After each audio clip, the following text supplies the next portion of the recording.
Bonjour les amis YouTube, c'est le Marco Show. On n'est pas bien là en pleine nature? On se retrouve pour une nouvelle vidéo un peu différente de ce que je fais d'habitude. J'avais envie de vous parler tout seul, vous et moi. Avant que la vidéo commence, reste bien jusqu'à la fin. C'est pas du putaclic, je vais faire une grosse annonce en fin de vidéo. Et si t'as pas envie de regarder la vidéo entière, je te mets ici le nombre de minutes à laquelle je fais l'annonce. Très grosse annonce. À mon époque, quand j'ai commencé à voyager, à mon époque, mais on dirait un grand-père qui parle à mon époque. Ça devenait une mode de voyager, il y avait de plus en plus de gens qui partaient à l'aventure. Mais pour beaucoup, sans but précis, juste changer d'air en fait. Alors c'est bien beau d'aller voir les déserts, les montagnes, les cascades d'eau, mais faut pas oublier pourquoi tu voyages. Moi, dans mes objectifs, je voulais apprendre l'anglais. Au début, c'était un petit peu compliqué, je vous l'accorde. Et je voulais également m'ouvrir aux gens. Pourquoi ce mec en Inde, il pense comme ça? Quel type de musique est écoutée en Argentine? Quelles sont les spécialités culinaires en Nouvelle-Zélande? Parmi mes objectifs, il y en avait un qui restait dans ma tête et qui revenait tout le temps. J'allais devoir affronter ma plus grande peur et juste à y penser, ça me terrifiait sérieux. Je sais, t'as peur des araignées. Moi aussi, j'en ai très peur. Non, pas vraiment. Je suis certain que t'as peur des serpents. Non, j'ai pas peur des serpents, enfin si un peu, mais c'est pas le sujet là. Avant toute chose, je vous remets dans le contexte, on recule quelques années en arrière. Je suis un Lyonnais qui a une vie banale, qui est plutôt content de sa vie. J'avais mon travail, ma copine de l'époque et ma bande de potes. J'ai vraiment vécu une super jeunesse, surtout le moment où tu commences ta jeune vie d'adulte, où tu commences tes petits boulots, tu commences à avoir tes premières payes également. J'avais ma bande de potes, avec eux j'ai fait les 400 coups, les premières vacances sans les parents, les premières sorties en boîte, en transport en commun parce que personne n'a le permis de conduire. Les pique-niques au parc, les anniversaires, les joies, les fous rires. Bref, j'étais vraiment bien entouré. Je vous rassure, quelques années plus tard, c'est exactement les mêmes amis, même avec les années et la distance d'ailleurs. Petit coucou si vous passez sur cette vidéo. Mais quand tu pars seul à l'autre bout du monde, j'avais pas le choix d'affronter ce qui m'effrayait depuis toutes ces années. Quelque chose qui me met la boule au ventre rien que de vous en parler et de prononcer son nom. La solitude.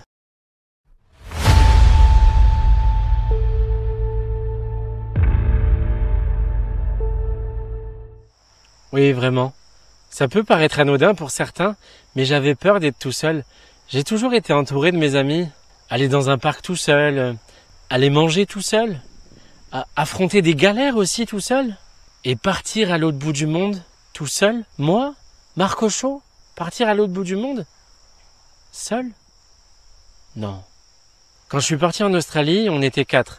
Et quelques mois plus tard, à force d'enchaîner les petits boulots, les colocations, on s'est comme séparés, mais j'ai jamais vraiment été seul. J'ai toujours été avec d'autres gens via les colocations, les boulots que je faisais, et j'ai vraiment fait des superbes rencontres. Je savais qu'à un moment donné, j'allais devoir affronter cette peur, mais c'est comme si je repoussais le moment. Je voulais pas sortir de ma zone de confort, je voulais pas me retrouver seul et être face à moi-même en fait. Et 1 an plus tard, le moment était arrivé. Quel moment! Je m'en souviens comme si c'était hier. J'étais en plein milieu de l'Australie, je voyageais avec mes potes Tristan et Romain. D'un commun accord, ils ont pris l'avion pour retourner à Melbourne et moi je me suis retrouvé seul au nord de l'Australie avec ma petite voiture rouge. On avait fait un road trip de 3-4 semaines dans le désert. D'ailleurs, la petite voiture, elle roulait pas vraiment super bien. J'étais même pas sûr de pouvoir la démarrer pour être honnête avec vous. Ils prennent leur billet d'avion, youpi, on est en route pour l'aéroport. On est tous les 3 dans la voiture, c'est génial, on rigole. On est un peu triste de dire au revoir également. Et là, je les dépose à l'aéroport. Je leur dis au revoir et c'est super triste, mais on sait qu'on va se revoir. Le truc, c'est qu'à ce moment-là, moi, je vivais dans ma voiture littéralement. Je dormais dans ma voiture parce que mon but c'était de me rendre à 1000 km de là pour aller dans une ville où tu étais payé, je crois, 25 $ de l'heure au minimum. Donc du coup, je leur dis au revoir à l'aéroport, je prends la route et tu sais, tu prends la route mais t'as pas vraiment une adresse où aller. Il n'y a personne qui t'attend, tu es tout seul en train de conduire ta voiture là comme ça. Je réalisais pas nécessairement à ce moment-là, mais je savais que quelque chose commençait. J'avais un petit livre qui indiquait où étaient les campings gratuits en Australie. D'ailleurs, je le mets juste ici, ça va peut-être rappeler des souvenirs à certains. Et donc je roule et le camping il était à peu près à 1 heure de l'aéroport. Je roule pendant 45 minutes, 1 heure, ok, il va arriver, 1h15, 1h30, 2 heures. La nuit commençait à tomber et c'est pas très sécuritaire de rouler de nuit en Australie parce qu'il peut y avoir des kangourous qui traversent en plein milieu, dans les campagnes je veux dire, et ça peut être compliqué. Ce que j'ai fait en fait, c'est que je me suis juste arrêté sur le bas-côté parce que je commençais à m'endormir. À m'endormir quand tu conduis et ça c'est vraiment pas bon signe. Je m'arrête, superbe, je mange un petit peu parce que j'avais faim, le petit sandwich au thon, tu connais, et là ce que je fais après manger, je baisse mon siège avant et j'essaye de dormir. Et à ce moment-là, j'ai vraiment réalisé que j'étais tout seul. Déjà d'une, je regarde mon téléphone, j'avais pas de réseau, j'étais vraiment perdu au milieu de l'Australie. Secondement, comme je vous le disais, ma voiture c'était compliqué pour qu'elle démarre, il fallait juste la faire démarrer en 2e vitesse.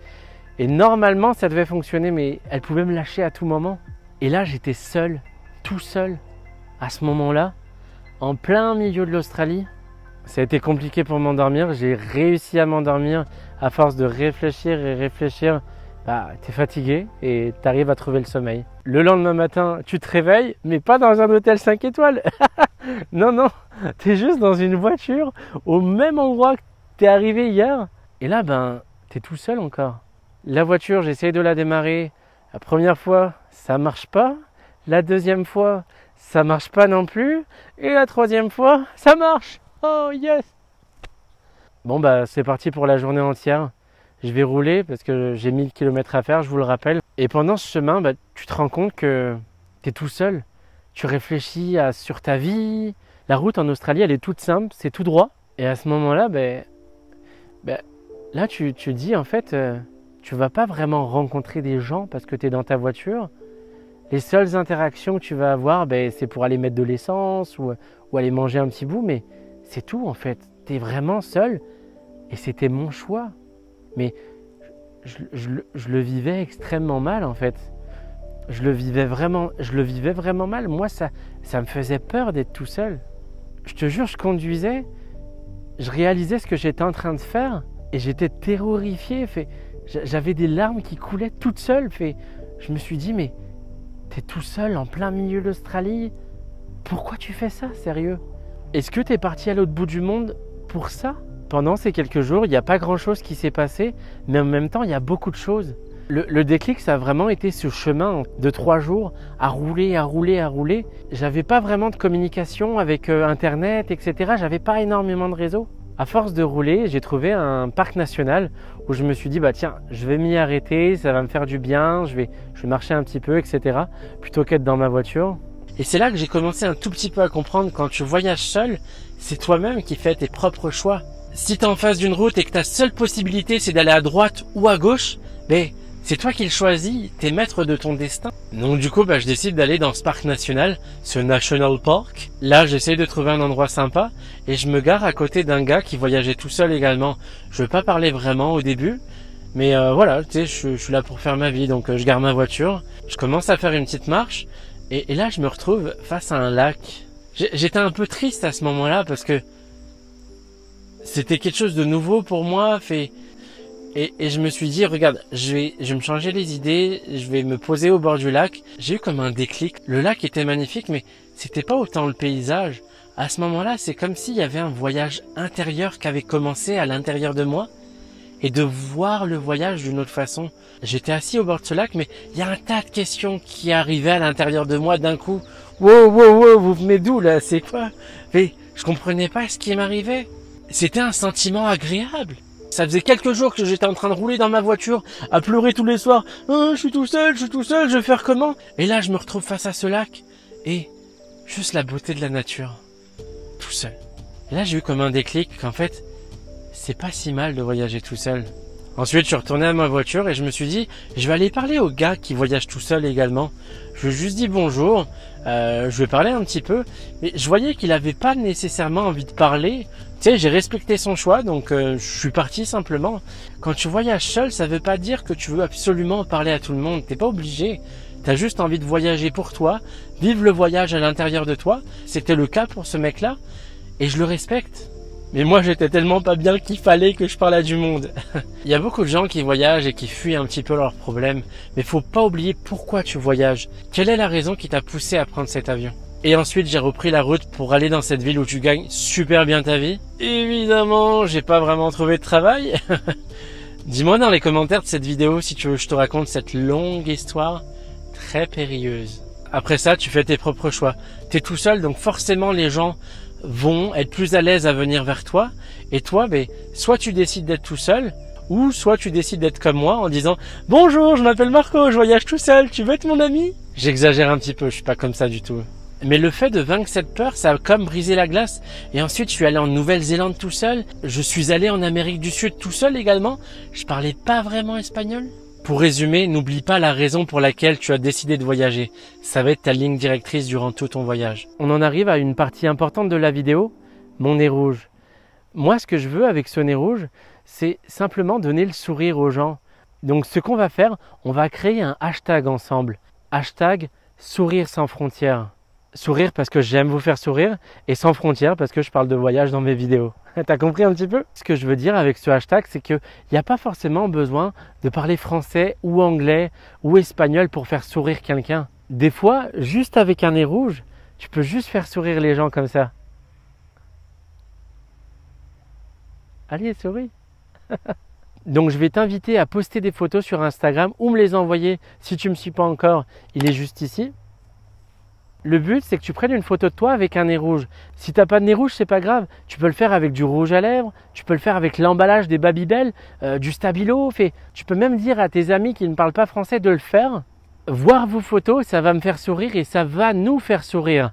Et dorénavant, à la fin de chaque vidéo, je choisirai 3 photos parmi vous et je les mettrai à la fin de la vidéo.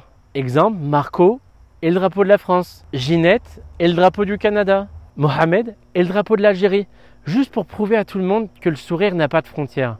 Merci beaucoup les amis YouTube d'avoir regardé cette vidéo jusqu'à la fin. Dis-moi dans les commentaires quel sujet tu voudrais que j'aborde.